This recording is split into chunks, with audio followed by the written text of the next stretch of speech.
Des tests PCR salivaires dans les établissements scolaires dès la rentrée. La mesure a été annoncée depuis plusieurs semaines. Dans les faits, aucune information n'a pour le moment été donnée aux parents ni aux enseignants. Les syndicats se disent inquiets à quelques jours de la mise en place de ces tests moins invasifs que les écouvillons. Sébastien Branger. Les tests nasopharyngés, plutôt désagréables, c'est fini, du moins dans les maternelles et les écoles primaires. Ils devraient être remplacés par les tests salivaires dès ce lundi dans les établissements scolaires du premier degré. En tout cas, c'est ce que le ministre de l'Éducation nationale, Jean-Michel Blanquer, a annoncé.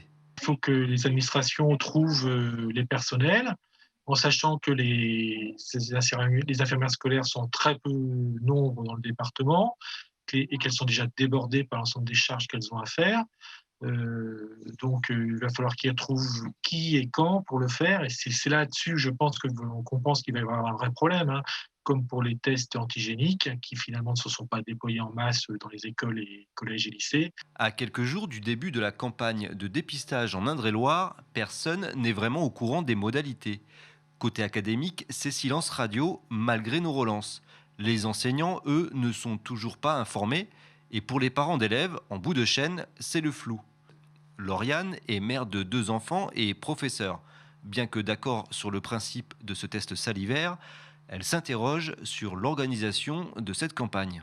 Ça me paraît maintenant compliqué à mettre en place lundi, dans la mesure où l'école ne m'a pas prévenue. Nous sommes en vacances, je vois comment elle pourrait me prévenir. J'ai signé aucune autorisation. J'ai 2 enfants dans 2 écoles différentes, donc je ne peux pas couper ma carte vitale en deux s'il faut que je leur laisse ma carte vitale. L'ARS Centre-Val de Loire précise néanmoins que la campagne de dépistage ne débuterait réellement qu'en milieu ou fin de semaine prochaine.